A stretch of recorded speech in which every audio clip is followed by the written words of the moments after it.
洛洛说电影带你走进电影的世界。朱唇微起，叶眉轻弯。1964年，20岁的桃子出落得亭亭玉立，父母为她定下婚约，对方和她门当户对，也算般配，但就是生不出喜欢的感觉。恰逢东京举办第1届奥运会，无数年轻人涌向东京，无数新潮思想在日本蔓延开来。桃子也想打破陈规，在婚礼举行的前一天，桃子逃走了。她逃去东京，立志成为新时代的新女性。可在东京的日子并没有想象那般美好。她成为一家餐馆的服务员，干起活来不怕苦不怕累，唯独怕挖苦。她的家乡口音经常被顾客嘲笑，久而久之，她生出一种自卑感和一味思乡情。直到某天，她遇到一位男生，男生在餐馆大声说话，说的还是他家乡的方言。看着男生毫不在乎周围人目光的模样，桃子生出一股亲切感与钦佩。后来，男生经常来餐馆吃饭，桃子每次都会给他盛一碗冒尖的米饭，还会主动为他换上新的热茶。一段时间后，桃子鼓起勇气上前搭话，两人争论起家乡的山，互不相让，争完了又笑得前仰后合。往事一幕幕就像放电影一样，在74岁的桃子面前播放。そんな顔しやがってこのしてねでどっちから付き合った？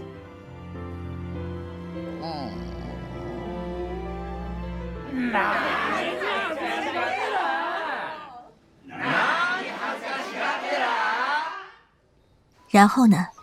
然后当然是一生一世一双人喽。男生成了她的丈夫，恩爱相伴几十个春秋。然而几年前丈夫去世了，桃子仿佛也活在了回忆中。最近才有些许不同，她的生命中出现3个讲着家乡口音的男人，他们会和桃子聊天、唱歌、跳舞、排忧解闷。桃子问他们是谁，他们回答：我们就是你啊。桃子不知道他们为什么出现，便怀疑自己患上老年痴呆。她去诊所看医生，然而医生尴尬一笑，这种病请移驾大医院。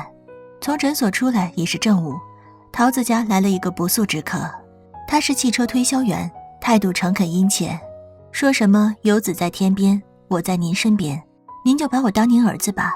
桃子很喜欢他，准确地说，只要能陪桃子说说话的人，他都喜欢。桃子虽然儿女双全，可儿子在外地工作，几年不露一次面。女儿虽然住在附近，但许久才通一次电话。桃子孤独怕了，她仿佛穿透时光，在自己身上看到年迈的奶奶。童年时，桃子曾抚摸奶奶的手背，将奶奶的皮肤长长的揪起。奶奶笑嘻嘻地说：大家都会变成这样的，不会疼哦。时隔70年，那双满是皱纹的手，桃子也有了。她开始理解奶奶当时的心情，孤身一人，寂寞地待在家里，望着天空中的晚霞，对未来充满不安和恐惧。桃子在凄惶绝望中哭泣，睡着。次日清晨，她照常醒来。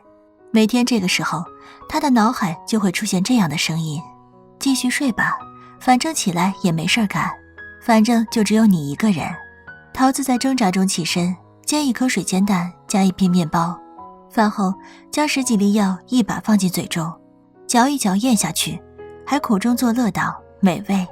吃完药，他最常去的地方除了医院就是图书馆。桃子很喜欢研究地球的历史，从浩渺宇宙中2颗星球相撞汇成最原始的地球，再到山崩地裂有了浮游生物和恐龙，以及从那漫长的冰河世纪到春暖花开人类出现，地球从孤独到繁华又回到孤独，周而复始，循环往复。孤独其实也没什么大不了，大家都一样，船到桥头自然直，桃子这样安慰自己。可当他抬头看到一个小孩，又想起自己与2个孩子的疏离与隔阂，思绪还是纷乱起来。每当桃子痛苦难耐、万分煎熬时，就会如同念咒一般背诵地球纪元表，什么古生代、寒武纪、奥陶纪，桃子专心背着，走路背，做饭还背。忽而窸窸窣窣的逃窜声音吸引了他的注意。过去的桃子见到蟑螂、小虫子，总是狂呼乱叫的让丈夫快来，自己躲在丈夫背后看他和虫子搏斗。她一边害怕，一边又忍不住从指缝间看虫子被丈夫收拾的样子。此情此景，丈夫更觉得有趣，特意将虫子提到桃子眼前。桃子尖叫着逃跑，丈夫兴致盎然地追。然而斯人已去，良辰不在。当桃子知道怎么喊叫都没用时，她擦干眼泪，自己卷起旧报纸，使劲追打虫子。从回忆中抽离，桃子的悲叹像漩涡一圈圈散开。今天是她75岁的生日，她在想象中为自己办了庆生宴。死んだ痛ましね修造どこ咲いたオラ残して她用歌声诉说着对丈夫的思念，而后又感慨自己拼命为家庭努力的人生。她已经很满足了，人生无憾。突然一个瓶子砸了过来，台下的观众骂道：别说这些冠冕堂皇的话，你分明就是得过且过。你明明想自由自在地度过这一生，结果却被家庭束缚，你是对这样的人生感到后悔了吧？桃子解释，不是这样的，我不后悔爱他，只是后悔没有多爱自己一点。我离开故乡独自闯荡，就是想成为一名新女性，不被家庭束缚，不受父母控制。结果到东京还是被传统的生活方式所束缚。爱情是种很奇怪的东西，但与爱情相比，自由自立更重要。桃子潇洒地坐回原位，吃起了饭，日子一成不变地过着。这天，住在附近的女儿和外孙女儿罕见的拜访，桃子的脸上有一刹那的困惑，但转瞬间就满是掩饰不住的喜色。脑海中的3个人提醒她，无事献殷勤，非奸即盗。桃子不相信，然而女儿刚坐下来就张口借钱。桃子解释刚提了新车，女儿立马变了脸色，抱怨道：要是哥哥开口的话，你肯定马上借给他。桃子低下头，愧疚地道歉。她觉得自己并不是个好母亲，就像外孙女儿今天穿的满是花边的裙子，她小时候也想要一件，但奶奶不买给她，因此留下了遗憾。后来当女儿小时候提出要一件裙子的时候，桃子半夜不睡觉，赶着缝了一条满是花边的裙子，她开心地给女儿穿上，觉得女儿肯定很喜欢。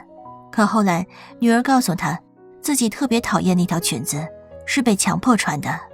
桃子总把自己未曾得到的强加给儿女，自以为是地对他们好，所以孩子们长大后都逃离疏远了她。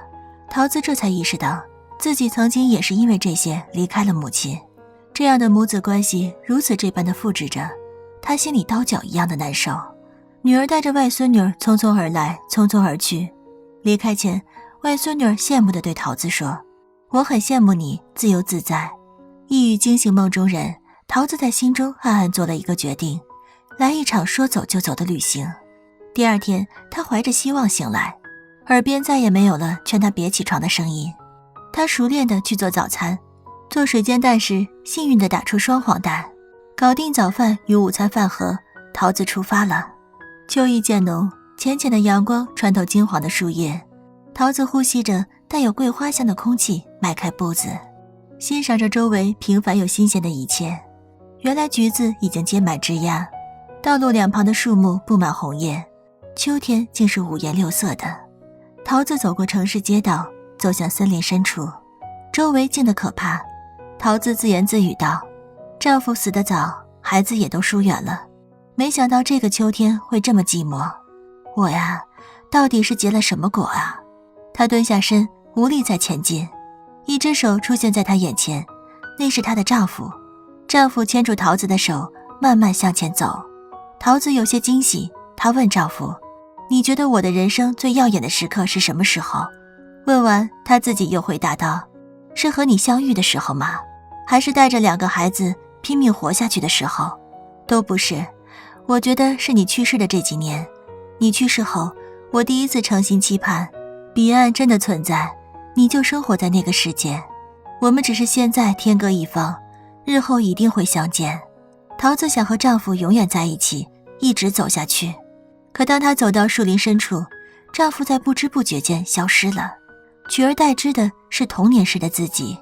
小桃子将她带入最令人怀念的故乡的家，那里有父亲、母亲、哥哥、奶奶。小桃子玩捉迷藏，她藏在暖桌里头，不知不觉间睡了过去。桃子觉得这个四方形的伤痕就像一扇窗户，从那里能看见好多事情。她的童年有幸福有痛苦，这伴随了她一生。告别了童年，桃子继续爬坡。在山路上，她看到了年轻时的自己和丈夫，几百株彼岸花盛放着，红得像是在燃烧。丈夫一脸认真地对桃子说，就这么定了吧，一辈子都陪在我身边。这2句话就是丈夫对桃子的求婚，没有任何装饰，直截了当，却妥妥帖帖地落进了桃子的心里。桃子脸颊绯红，陶醉在幸福之中。那时的她认为除了爱情，其他什么都不重要。只是她做梦也没有想到，这种幸福会有结束的一天。老年的桃子安慰年轻的桃子，你确实深爱着你的丈夫，你们是一体的，但他的去世对你来说还是有一点值得开心的地方。你不是一直想自己独立生活看看吗？按照自己的想法，靠自己的力量生活，这就是我现在的日子。我会接受他的死亡，找到活下去的意义，独自一个人走下去。桃子告别了年轻时的自己，一个人走上山坡。从这里开始，就是桃子这番远征最后的难关了。桃子要走很长很陡的山路，山路两旁山树茂盛，山路尽头就是丈夫安眠的陵园，也是这趟旅行的终点。走到一半，桃子觉得双腿已经到了极限，她走得越来越缓慢，快走不动时，身后几双温暖的大手为她传来源源不断的力量。过往的经历，遇到过的人，共同造就了现在的桃子。只要他还在，他们也就在。他们前呼后拥，欢声笑语，一路陪伴桃子走到终点。来到丈夫墓前，桃子并不合掌膜拜，而是站在墓的一旁，和那墓一起眺望他平素所看到的天空。桃子笑了起来，感恩每一场相识，感恩每一场离别。冬天到了，桃子在雪地中如猛犸象般踏着稳健的步伐，和幻想中的3个老乡唱歌打闹。她活得朝气蓬勃。有一天，外孙女发现了她的异常，问她在与谁说话。桃子回答，这个屋子里有好多人，虽然看不见，但他们都存在，都在守护着我们。阳光照进屋子，桃子嗅到了春天的味道。我走自己的路，是由冲田修一编剧并执导，田中裕子、苍井优主演的剧情片，改编自若竹千佐子的小说《我将独自前行》。75岁的桃子承受着失去爱人的痛，背井离乡的孤独，儿女亲情间的隔阂，以及对自己安稳一生的审思和从未独立过的遗憾。而这所有的感情本质上其实就是桃子心灵归宿的缺失。身在异乡的我们大都是这样的，家乡是想起来很温馨，有着很多回忆，却无法承载梦想的地方。异乡是奋斗了几十年都无法完全融入的地方。父母在老去，昔日的朋友在渐渐离去，工作繁忙，无法结交新的朋友、爱人，我们慢慢都变成了孤身一人，过着一成不变的生活。内心的烦闷不知道该对谁讲，于是安慰自己，大家都是这样，船到桥头自然直，想那么多干嘛？不如玩会儿手机。可越来越失落的情绪其实这么容易被转移。我们不由得和桃子一样感叹，人生的路又苦又孤独，如果我能更独立，不那么依赖别人多好，如果我靠自己一个人就能快乐多好。享受孤独说来简单，做起来却很难。但正如桃子最后发现，过往的经历，遇到过的人，共同造就了现在的桃子。只要他还在，他们也就在一样。心中有爱，心存美好的回忆，阳光自会灿烂，春天也会如期而至。好了，今天就讲到这里，想看更多的电影解读，记得关注获取第一时间更新哦。